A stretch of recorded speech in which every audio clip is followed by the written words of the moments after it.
I honestly don't know if I'm the villain in my own family's history, or if I'm the only one who finally stood up for the truth. But after years of being the reliable daughter who always took a backseat to my sister's drama, I finally snapped in the most public way possible. Imagine sitting at a rehearsal dinner for a wedding that cost more than my entire college tuition, watching your mother dote on your sister like she's a fragile porcelain doll, only for her to turn to you in front of 30 people and ask, "Your sister's wedding will be perfect, but when is it finally going to be your turn, or are you planning on being alone forever?" I looked her dead in the eye, took a slow sip of my wine, and replied, "It already happened, Mom, 2 years ago, and none of you were invited." The silence that followed was so heavy you could have cut it with a cake knife.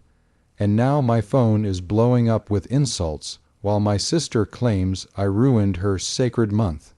Was I wrong for finally dropping the bomb at the worst possible moment? Or would you have done the exact same thing after being treated like an extra in your own life for 26 years? To understand why I did what I did, you have to understand the dynamic of the Miller family. There's my mother, Diane, who lives for social status and the perfect family image, my father, Robert, who just does whatever Diane says to keep the peace, and then there's my younger sister, Chloe. Chloe is the golden child, but not because she's particularly talented or kind. She's the golden child because she's high maintenance. From the time we were kids, if Chloe had a bad day, the whole house stopped. If I had a bad day, I was told to be the big sister and help Chloe with her homework. I remember my 10th birthday specifically because Chloe had a tantrum because she wanted to blow out my candles, and my mom actually let her do it because it's just a birthday, and Chloe is so sensitive. That became the theme of my life. I was the straight, a student, the one who worked 2 jobs in college, and the one who moved out at 20, one to start a career in a city 3 hours away. Meanwhile, Chloe dropped out of 3 different programs, lived at home rent-free, and had my parents pay for her car, her insurance, and her designer handbags. 2 years ago, I met Mark. Mark is everything my family isn't: grounded, quiet, and incredibly supportive. He saw how my family drained me. Every time I went home, I'd come back exhausted and feeling like I wasn't enough. When Mark and I decided to get married, we didn't want a circus. We didn't want Diane choosing the flowers or Chloe making the day about her latest breakup. So we went to the courthouse on a Tuesday morning, wore our favorite outfits, and had a private dinner afterward. It was the happiest day of my life because it was just ours. We decided we'd tell my parents eventually, but every time I called home, the conversation was 100% about Chloe's new boyfriend, Jackson. Then Jackson proposed, and the great wedding of the century planning began. For 18 months, I haven't been able to say a single word about my life without being interrupted by talk of silk versus satin, or whether the shrimp cocktail should be served on ice or glass. My mother even forgot my 25th birthday because she was too busy helping Chloe pick out a veil. The tension had been building for weeks leading up to this wedding. My mother had been calling me constantly, not to ask how I was, but to demand I do chores for Chloe. She wanted me to drive 4 hours round trip to pick up emergency ribbons, or to spend my weekend stuffing 500 gift bags. When I told her I was busy with work, she'd hit me with the classic, "Well, you don't have a wedding to plan, so you have plenty of free time." It was that constant implication that because I wasn't a bride, my time and my life were less valuable. Mark told me to just stay home, but I wanted to be there for the sake of some semblance of family peace. I thought I could just grit my teeth, get through the weekend, and go back to my real life. But then came the rehearsal dinner. The venue was gorgeous, expensive, and loud. My mom was in her element, flitting around and making sure everyone knew how much effort she had put into her little girl's big day. I was sitting at the end of the head table, feeling more like a prop than a daughter. During the main course, the conversation turned to future milestones. One of my aunts asked when I was going to bring a nice young man around. Before I could even answer, my mother chimed in with that pitying smile she reserves just for me. She sighed and said, "Oh, you know our Sarah. She's so focused on her little career that she's forgotten how to be a woman. I just hope one day she can be as happy as Chloe is right now. It's a shame, really. I always tell her, your sister's wedding will be perfect, but when's your turn, or are we never going to see you in a white dress?"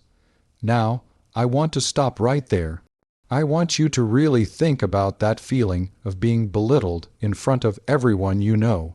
I had been married for 2 years to a man I love more than anything, and my mother was essentially calling me a failure in front of our entire extended family while I was there to support her.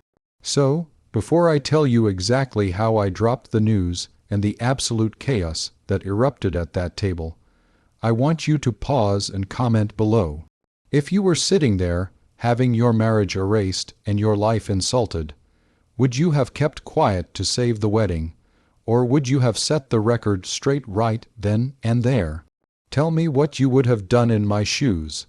The table went quiet after my mother's white dress comment, waiting for my reaction.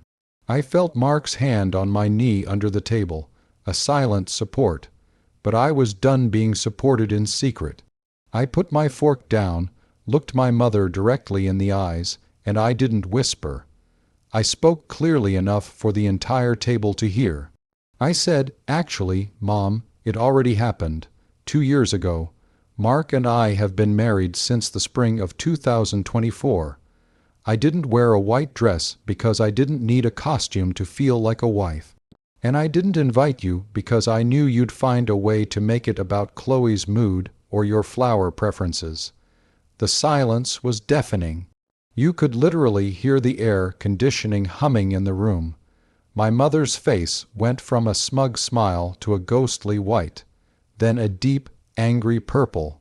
Chloe was the first one to break the silence, but not with a congratulations. She slammed her hand on the table and shrieked, "Are you kidding me? You're telling people this now, at my rehearsal dinner? You are so selfish.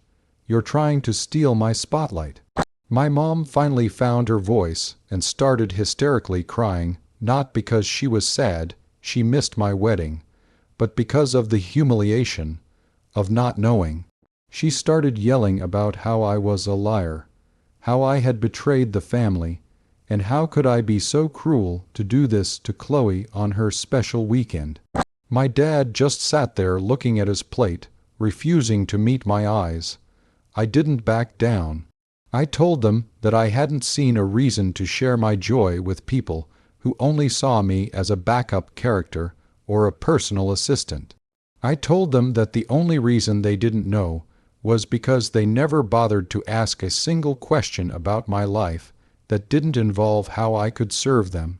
I stood up, thanked the waiter for the wine, and Mark and I walked out.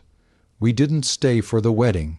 We checked out of the hotel that night and drove home in the dark. The aftermath has been a total nightmare. Chloe's wedding went on the next day, but apparently the vibe was ruined because all the relatives were whispering about my secret marriage instead of focusing on her $10,000 dress.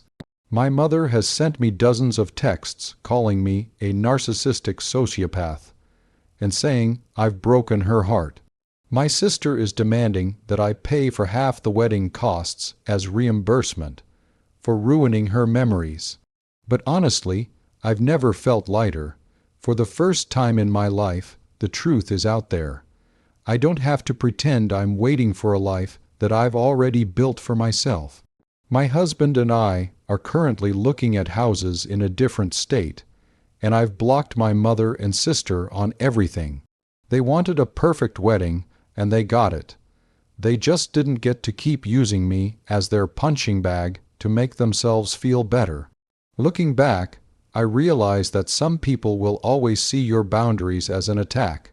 To my family, me being happy on my own terms was a betrayal because it meant they couldn't control me anymore. I don't regret what I said. Maybe the timing was bad, by traditional standards, but after years of being silenced, the timing was perfect for me. If you've ever been the forgotten child or the one who's expected to sacrifice everything for someone else's ego, know that you're allowed to speak your truth, even if it shakes the table. Like this video if you think I was right to stand up for myself, and definitely subscribe for more stories where the quiet one finally finds their voice. Share your final thoughts on this whole mess in the comments section. Did I ruin the wedding, or did they ruin our relationship years ago? I'll see you all in the next story.